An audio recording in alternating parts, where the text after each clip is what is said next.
Nothing's changed for us. I mean, we're still working very hard to get the work done that needs to be done here. And Solicitor Wilson based her decision on the law. I based my decisions on policy and procedure. What I will tell you, she's absolutely correct when she says that there are very few laws that address excessive force. South Carolina doesn't have one, and I will lobby with her to see that we get a law in place that addresses excessive force. And I know recently a lot of state representatives have been talking about that excessive force bill that they were talking Sure. in last year's session that they were drafting up for next year. Just kind of what are you hoping with that? What comes out of that excessive force bill for, here in our policies in Charleston? So with any bill, any new law that comes out, that we have the opportunity as law enforcement to have input, that's the big thing.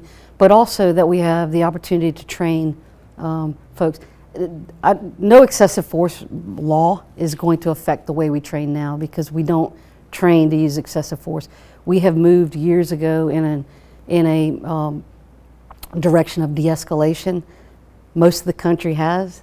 The detention center didn't get that memo, and that's the direction we're moving in now. And we have been, especially at the detention center. And just kind of going off of the detention center, just kind of what happened. It's been a little over 200 days since Jamal Sutherland's death. A lot of people have a lot of questions about what happened during that time, just who was involved, who was there, just who was in charge. Can you kind of answer some of those questions of who was in charge that night and whenever he was brought in to? So yeah, he was brought in the night prior from everyone knows Palmetto Behavioral Health, where he probably needed to be. And when he was brought into the facility, he was placed. It was evident to the staff that he was in crisis. Although the box was checked that he did not have a history of mental health, they still took the precautions to place him into an isolated unit so that he wouldn't hurt anybody else or himself, and that was their main concern. As far as that day goes, it was just a tragic series of events. There's a series of failures systemically from the top all the way down to the officers, and unfortunately I can't undo the facts. I can't undo what happened, but what I can do is create an atmosphere that allows us to change those policies and procedures in accordance with the law going forward. And who specifically was in charge when Jamal Sutherland was everything that was happening? So technically, at midnight I took office. So technically, when I walked in that door at 7 o'clock, I would have been in charge. But the person that was responsible for the detention, the chief deputy, was Willis Beatty. And we've been told evidence from Beatty himself that he was relieved that day before.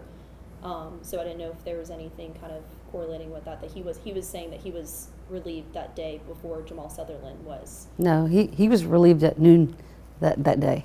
The day of Jamal Sutherland. He was, I believe, out the door by noon, 12:30, 1 o'clock that afternoon. He was escorted by our staff. And why was he relieved? What was the cause of that? Just what was going on? So the biggest failure, I think, and I think what you're going to read in that report that you have in front of you, is the system that was in place, the culture that was in place. I believe he was the culture. I believe that he perpetuated this culture. He allowed it. He knew, despite it being brought to his attention on numerous occasions and being investigated, the person being investigated that was doing the training, despite that, he allowed it to continue. If people spoke out against it, they were admonished, oftentimes told that they would not have a job, and he was the culture, in my opinion. And he's been telling our sources at News 2 that he was not there when it happened and he wasn't in charge. So he wasn't physically in the building? I don't know that that's true.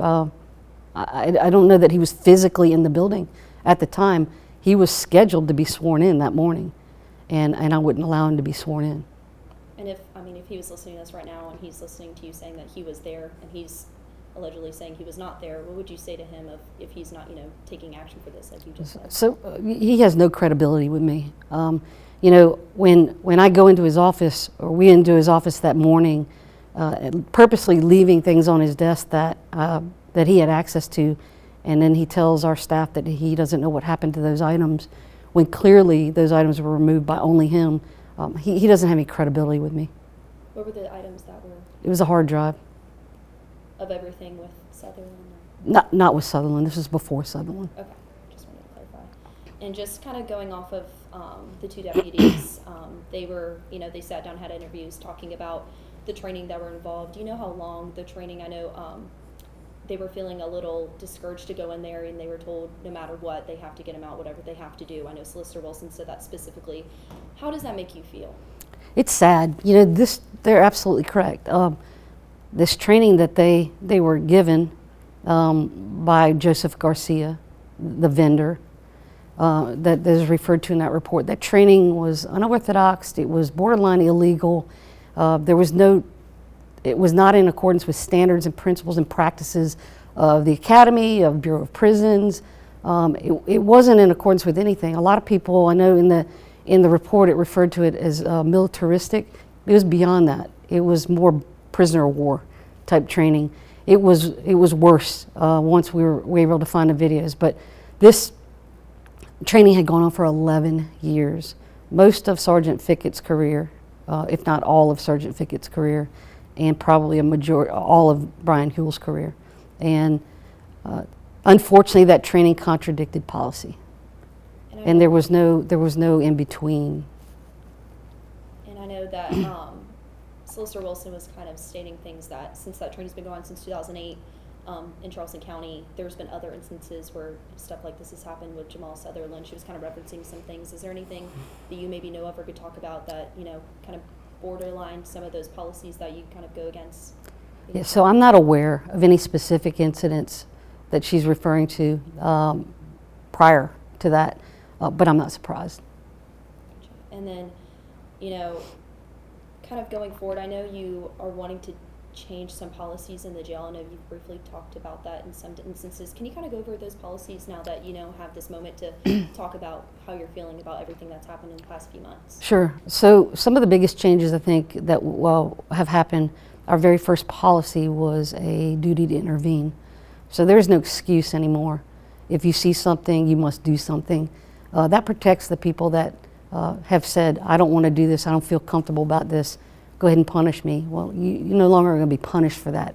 If it's immoral, unethical, or borderline illegal, if you feel it's an unlawful order, you have a duty to not do it.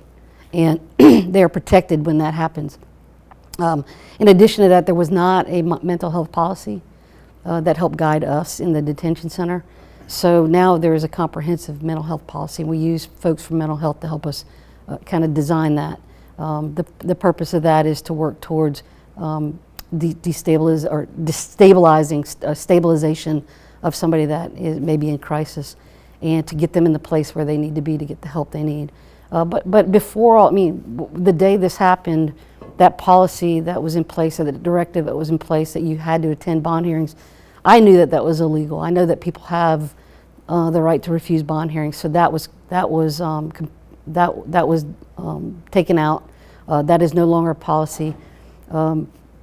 The fact that a judge needs to physically see somebody doesn't mean we have to physically bring them there now. We have technology in place that allows us to bring now. We've redesigned the area, put technology in place to bring tablets into to holding areas, specifically cells.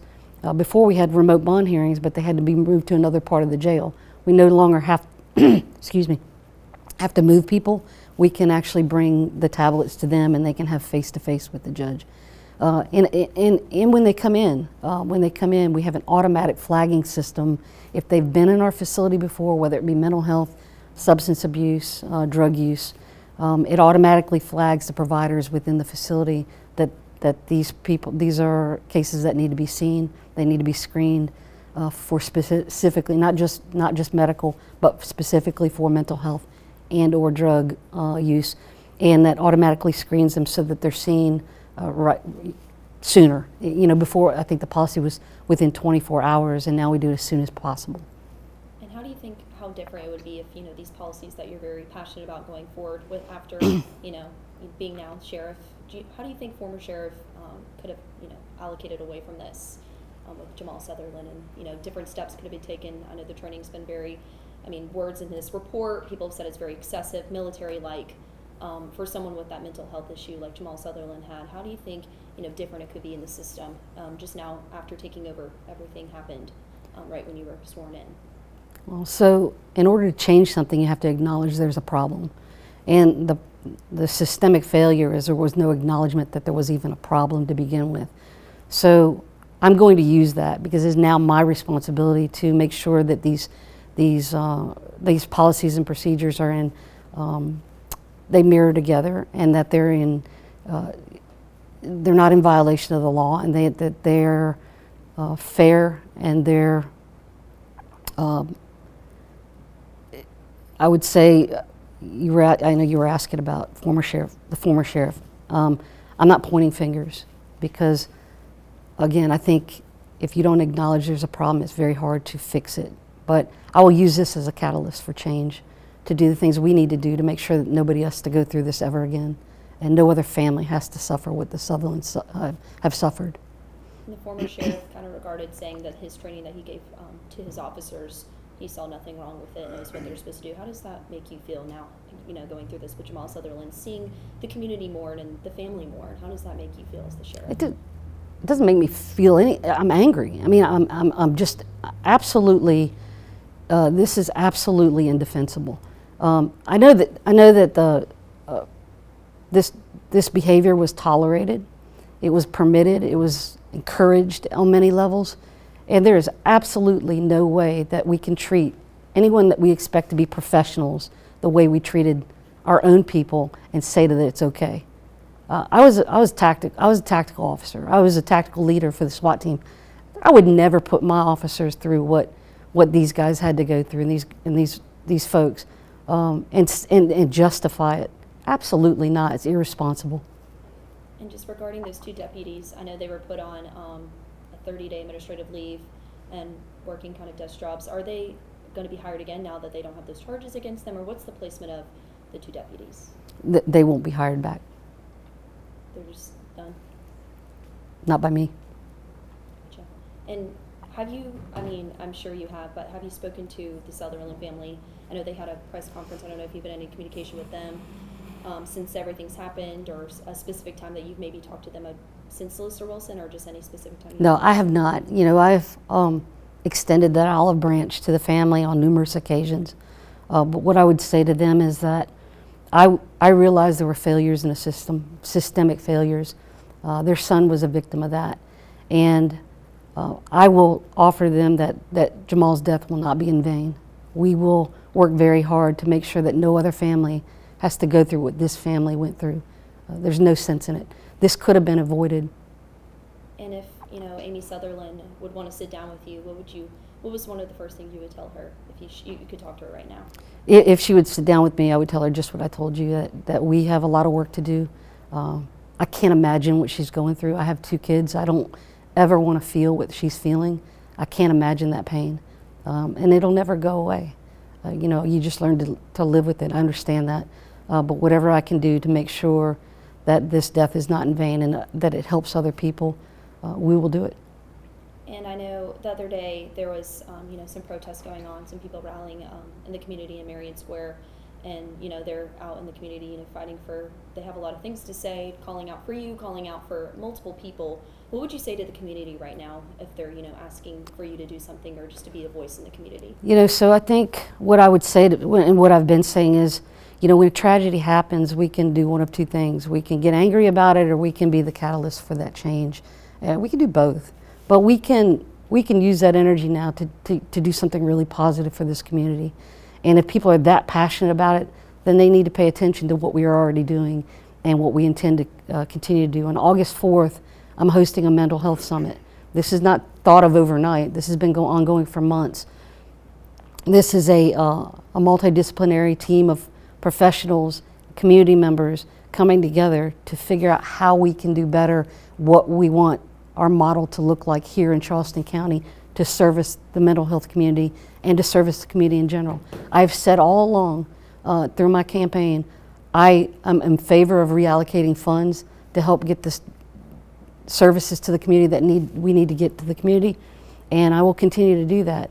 This multidisciplinary team is legislators, it's county council, it's local leaders, some activists, medical, mental health, drug abuse, and courts. And I believe the solicitor's office is participating in that. This is our opportunity now to not just talk. The time for talk is over. It's our opportunity to act, and that's what needs to happen. And we need to take that energy and create an action at this point. And I think we can be a model for the state, if not the country. And I think a lot of people are just kind of leaning on just higher ups right now, just kind of seeing wanting to see action kind of take place. And you're very passionate about these new implications you're putting in through the jail system.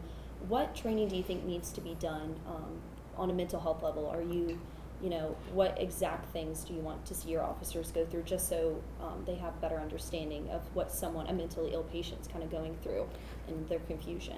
So we already are doing that. What the breakdown at the detention center is they did not do CIT or critical incident training through NAMI and mental health, Department of Mental Health. They are doing their first big group training on August 2nd for the detention center. Again, there are a lot of things that play into the timing of this because, manpower, scheduling, and getting the trainers in. We internally do that at the detention center, or at the law center, law side. But in the past, it's been two separate entities, and we're bringing those entities together and making it one to include our training unit, which I think is a big, big deal, because before the training unit, they operated autonomously. And we can see what that does. You have directives, you have policies that are now in conflict with the law and with we don't have that on this side. So we have one director of training now, a captain over that, and that is bringing the two together. And we're making sure that they're consistent throughout. Those are not law enforcement officers; they're detention officers. So their training level is different. But it doesn't mean, when it comes to use of force and use of any kind of tactics, that it has to be different, because really it's the same. When we talk about training specifically for de-escalation, they didn't get it. They're getting it now. The emergency response team that has formed as a result of this, we're the first to get it, and the rest of the detention officers are now getting it. And how many officers, or is it every officer going through this training? Is there a specific amount? Yeah, every officer is required to go through it, and it'll be annual training. And just kind of going forward, just talking about this training, the changes you're implementing, you've already implemented and changed. What are you hoping for the future of just everyone in Charleston, the citizens in the community, and just under your power, just being a sheriff? What kind of mark do you want to leave after everything that's happened? I know it's been a crazy last few months. Just what is going forward? What are you looking forward to for people to understand you better with this? Yeah, what I've always said, it's my job to leave this place a better place than when I got here. That's what I intend to do. I'm not wavering from that. I've always said that. It is my mission to fix what is broken, that which I have control over. I didn't have control of the events of that day, but I have control now, and I can move forward now and work towards systemic change that is desperately needed. And if you had control of that day when everything happened, what would you do different? We wouldn't be sitting here right now, and you wouldn't have a story. I mean, there's no doubt in my mind. Look, when I campaigned back in November, October, or September of last year, throughout the entire year, I waved the red flag about the problems at the detention center. I waved the red flag about the training that they were getting over there. I was upset about it then. I'm upset about it now. It was not fair to the officers. It was not fair to the community. It was not fair to the residents of that facility. I knew, excuse me, I can't get it. It's all good. I knew then when I campaigned, and I knew when I took off in the transition that this was a problem. I knew so much that when I formed my transition team of people from within, that was our number one focus, to make sure that we get the word out that behavior will no longer be tolerated, and we can't defend that. And not only did I know that, and our team knew it, I talked to everybody at that detention center before I took office to say that this was a problem and that we're going to fix it. I just didn't have time to get in there and do it. My only regret is I didn't get here sooner.